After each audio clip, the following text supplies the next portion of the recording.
It won the most seats but lost its majority. Spain's People's Party will struggle to hold on to power after the general election produced no outright winner. The traditional two-party system is now gone and two new parties will define the political landscape. What does this mean for Spain and how will Europe see the change? This is Inside Story.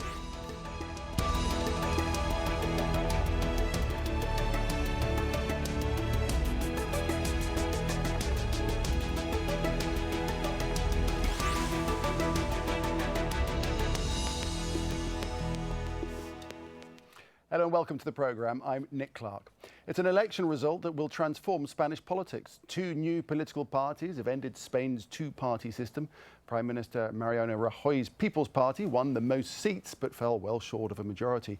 He must now negotiate with other parties to try and form a new government. We'll be discussing why so many voters rejected Spain's two main parties in a moment. But first, Barnaby Phillips helps set up our discussion from Madrid. It's the strangest victory celebration you'll ever see. At the headquarters of Spain's Popular Party, they were trying to work out what it all means. They came first, but with their lowest share of the vote since the 1980s. The subdued mood here reflects the atmosphere of political confusion. The Prime Minister has fallen well short of an absolute majority, and it's difficult to see how he can build a stable coalition. All this means that Spain could be in for a prolonged period of political uncertainty. But when Mariano Rajoy came out to speak to his supporters, he insisted he would try to stay in office to carry on leading Spain towards economic recovery. There are still a lot of people in difficulty. We need to create a lot more jobs. The Spanish need a government that has parliamentary support, and therefore I will seek a stable government and continue in the general interests of all Spaniards. On the other side of town, they were celebrating a political earthquake. The anti-austerity Podemos party has burst onto the scene and will now be a major force in the new parliament. For many young Spanish people tired of corruption and unemployment, Podemos is the future. Today is an historical day for Spain. We are very happy for the fact that in Spain the two-party system is ended, and we are happy because we are starting a new political era in our country. For the socialists and their leader Pedro Sanchez, this was not a good night. They too recorded their worst result in decades. And yet, such is the lack of clarity that surrounds this result, they could be crucial partners in any future coalition. That leaves the Citizens' Party, another new force which could play a prominent role in the manoeuvring to come. Like Podemos, the Citizens have tapped into a disenchantment with the old political establishment. At the end of a long night in Madrid, the party faithful made their way home, still arguing about who won, who lost, and how on earth a government will emerge from this messy situation. Barnaby Phillips, Al Jazeera, Madrid.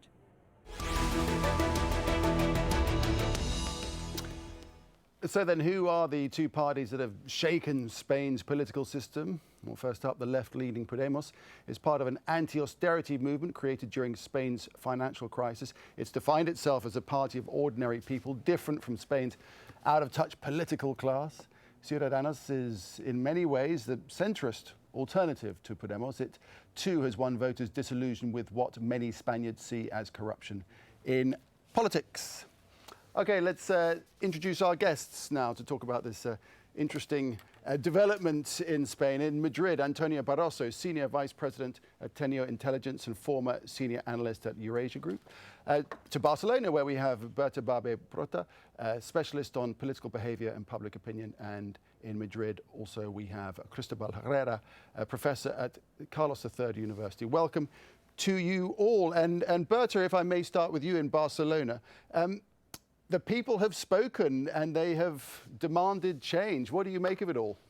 Yeah, exactly. Like what we're seeing in Spain is something that we've already seen in other countries in Europe after all these years of economic crisis. Political consequences are starting to appear, and what we see is the fall of the two main big parties and the emergence with more or less strength of these at least two new parties, Podemos and Ciudadanos, which, as I've said, we've already seen in Europe with different profiles maybe, but the phenomenon is not new or extraordinary. Okay, well, we'll go on to talk about Europe in a little while, but Antonio Barroso, what do you think what has happened says about Spain in 2015? You mean in terms of the government formation? Well, absolutely, and just the state of the country. Oh yeah, I mean, I think basically the election is the outcome of the confluence of two crises. We had a huge economic crisis that hit the country that is part of the Eurozone crisis, and we had a political crisis which I think was fueled by the economic crisis. Basically what happened is that Spaniards realized that their democracy was more imperfect than they thought. A lot of corruption cases affected the mainstream parties. A lot of people were hugely discontent with the political elites, and that is basically one of the reasons that explains the huge fragmentation of the parliament that we have seen after the election of yesterday, basically. Okay, and also Madrid, Cristobal, Herrera, we are undoubtedly in a new era, but it's one that's creating this instability and uncertainty. What dangers do you think that this presents Spain as it comes through this transformation? Well, the thing is that we are in the middle of a crisis, economic crisis. We are in this period of recovery, but the thing is that with this instability, with this uncertainty, we don't know if the investors will come to Spain to put money in the country. Actually, we have seen the stock market this morning going down, and I'm not quite sure it's going upwards in the following weeks. So is that your sense that the only thing that's going to resolve this is clearly just getting a decision made? It doesn't necessarily matter who controls the government, but actually just getting the stability of leadership in place. The thing is that in the following months, I don't think we are having a new president. I mean, you were talking about the unstable coalition, but I'm not sure we will have any stable coalition in government because there is no one single coalition that you can put together with this fragmented parliament. Right, we're going to look at the various scenarios in a second, but Berta, what is your view the same as that it's going to be impossible for a coalition to be formed, that we're going to have this instability and then inevitably we're going to have new elections? I don't know. I think this is the big question that we're facing this morning. Like we kind of expected more fragmentation, but we also expected to be possible to form a government between just two of the parties, and this is not possible with the existing scenario. So the coalition that will have to be formed will have to be more complicated than maybe we had assumed, or that the expectations we have. And we'll have to see how it works. We don't have precedents because although at the regional and local level we have a lot of coalition governments that work perfectly fine, I wouldn't say that coalitions create uncertainty or problems, but we don't have precedents at the general government in Spain, so it's quite, we don't know yet how it's going to go and what it's going to happen at the end. I assume some negotiations will take place and there will be some attempts to form a government, but it's quite tough right now to predict how it's going to go. Right, and Antonio Barroso, the thing is that at best Spain will end up with a weak government, and at worst the Spaniards will have to go back to the polls early next year.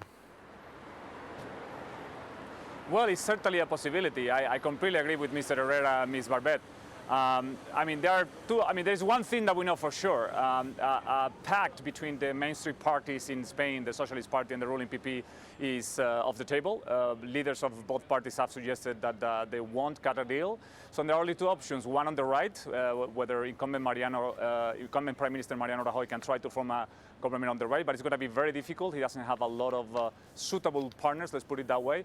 And on the left, PSOE leader Pedro Sánchez might try to form an alliance with Podemos and nationalist parties, but negotiations will be also very difficult. So fresh elections could well be a scenario that could basically materialize in the first half of next year. And the point being that regional parties from Catalonia could yet be hold the route to power, but that doesn't satisfy either of the main parties, does it?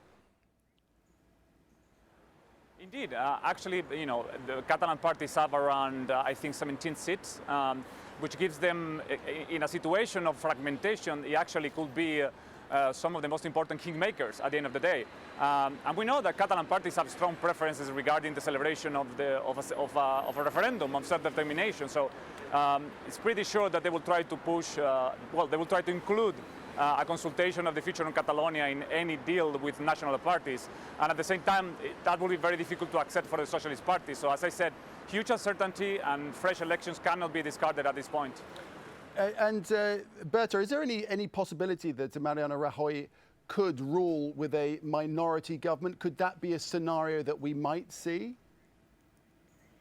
Yeah, of course we might see a minority government. I would even say we probably will see a minority government considering the situation. But I'm not sure we'll see just the Popular Party minority government, because that would be a very weak majority. Like it would be very hard for them to govern. I think they still need one partner to form the government, maybe. Without reaching the big majority and without having the stability they've been having for the last 4 years. But I wouldn't expect a Popular Party government to be able to govern Spain for long. Like the majority would be extremely weak, and they would struggle to pass any kind of legislation or budget or any kind of reform that they would like. Right, so that minority government that you're talking about would be a coalition of socialists and Podemos and citizens parties, would it? Like if they create a coalition with the Socialist Party, they would already have a quite big majority and quite a stable government. The thing is that although this has happened in our countries like Germany, I think that in Spain it would be slightly more problematic. I think polarization in Spain it's been quite high still now. And the Socialist Party is being pushed on the left side by Podemos, so they would really struggle to keep their political space if they created this big coalition. So although mathematically it would make sense and it would give the government enough stability, I'm not sure it would be a good option for the Socialist Party. So I'm not sure they'll be willing to participate in this kind of negotiations. Cristobal, Herrera, the first time the People's Party came into power, it took 2 months to reach agreement, and then it was propped up by Catalan and Basque parties, wasn't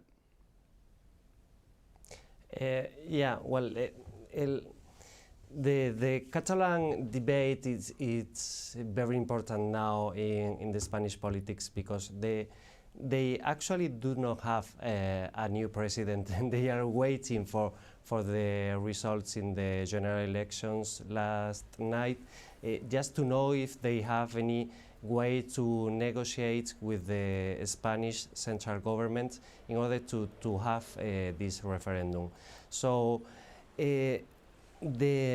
what we see from these results is that there is no way out in the Catalan debate with this fragmented parliament. So maybe we are not having new general elections in the following months, but we are having new regional elections in Catalonia.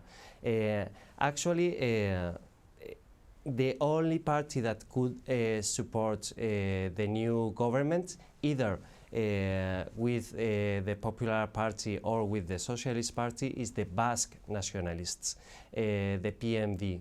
They do have the will to negotiate and to support a new government if they respect the powers the regional governments already have, and of course the economic concierto, the economic pact Spain has with the Basque country.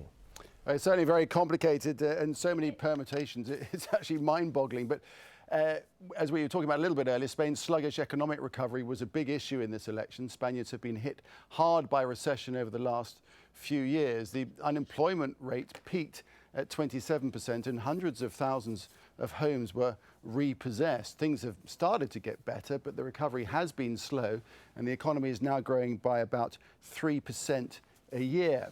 But at 21%, the unemployment rate is the second highest in the EU, and that's after Greece, and around 95% of new jobs are temporary rather than full-time. Antonio Barroso, so all this can do, as we alluded to earlier with Cristobal in Madrid, is unnerve the financial market and make the economic situation even more precarious.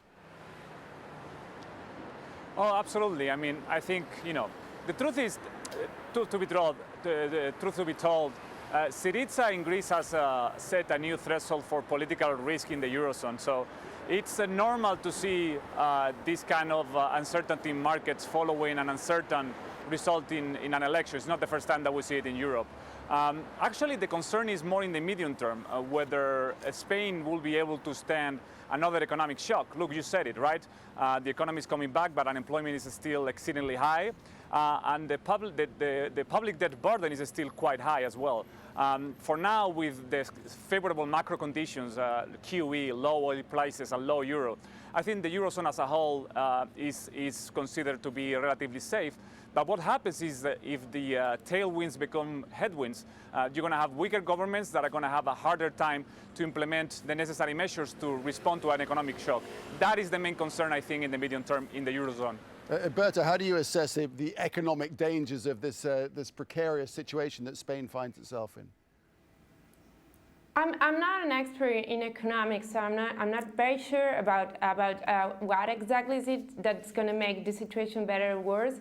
But my intuition is that it's not so much whether or not it's like whether fragmentation or governments are formed, but whether or not the necessary reforms and economic changes are made. And in this sense, I think that something that's been good about this campaign is that the new parties have been doing more proposals than we were used to in traditional campaigns in Spain. There's been a lot of debate about the labor market, the education system, and several of these areas that are probably key for the development of the country in economic terms.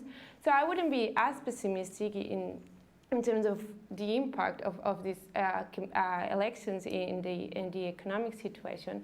Obviously, reforms are needed, and probably Europe has to be thought and debated, which has not, and that's an issue that maybe has been missing a lot. But I wouldn't be that pessimistic. I wouldn't just assume that because we have fragmentation and governments are harder to negotiate, we just, like, the economic situation is going to worsen. Obviously, there are some flows, but in the medium and long term, good debate, it's good for the economy.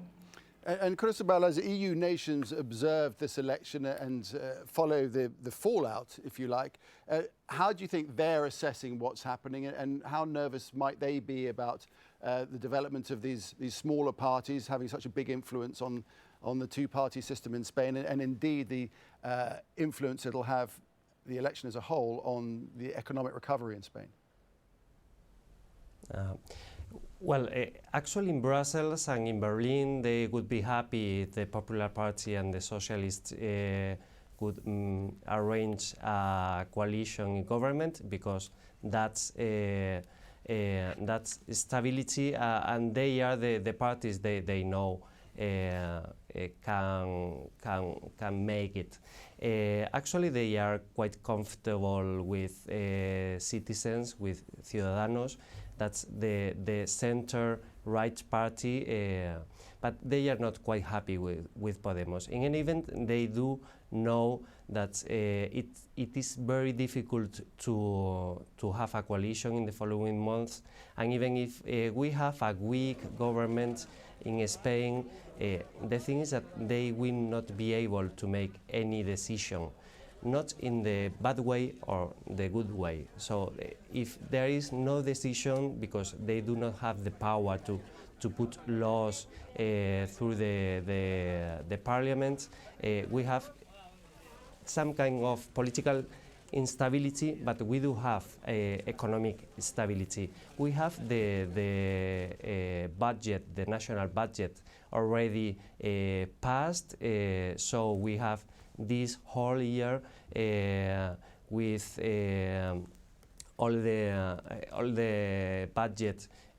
well known by the Commission, and we even could postpone this budget for the following year. Okay. So in the event we do not have a stable government, we will have an unstable economy. Okay. Antonio Barroso, as we come to the end of our discussion, and let's just throw it ahead. I mean, once this is all resolved, nevertheless, it'll be fact that Podemos and the Citizens Party has had a big influence, a big shake-up of the Spanish political system. What do you think their future is in the years to come? Are they stayers? Is it really going to be, is the whole system going to be revolutionized perpetually now? Well, it's very hard to know. First, let me tell you that I agree with something that has been said by the other guests. The fact that actually the entrance of new political parties in the system is actually good. People were tired of mainstream elites, of mainstream political parties, and actually I think the presence of two new parties in this election has re-energized democracy to a certain extent. And I think people like that, and people want pacts, people want basically parties to agree. It's hard to know what the future of Podemos and Ciudadanos as well will be. Clearly, I think this election was important, but the most important election in my view will be next election. But we will see whether these new parties will be basically play a leading role in Spanish politics, or they will end up being just a supporting cast. And Berta, what role do you think Syriza's time in power in Greece has played on the way Podemos has performed in this election? Well, that's a question that I would have answered very differently like a month or two ago. I think that clearly it has shaped their discourse. Like Europe has fallen from their discourse because of Greece. Probably we haven't debated Europe. Partly because the left has not been able to articulate a proper response to what's going on in Europe, and because of the failure of Syriza in Greece. I think that they've been quite skillfully in shaping the discourse and talking about national politics without references to Greece. So that probably is behind part of the good results that they've had that were not predicted by early polls. In the beginning of autumn, Podemos was doing worse than it has ended up doing, and probably this is because they've been able to change the focus from Europe and this kind of issues to national politics and corruption and the need to do things better just in Spain. So in this sense, I would think that the impact in terms of electoral behavior has been reduced and very limited, but in terms of like how that has shaped the manifesto of the party, it's been quite important. Well, thanks very much indeed for your time. We don't have any more time to deal with it, but it's certainly going to be very interesting to see how things developed in this complicated scenario in Spain. To our guests, thank you very much indeed to Antonio Barroso, Berta, Barbet, Protam and Cristobal Herrera. Thank you very much indeed. And thank you for watching. As always, you can leave your comments on the programmes page of our website, aljazeera.com. You can post your views on facebook.com/AJ Inside Story, or indeed just tweet us at AJ Inside Story. From me, Nick Clark, and all the team here, it's goodbye for now.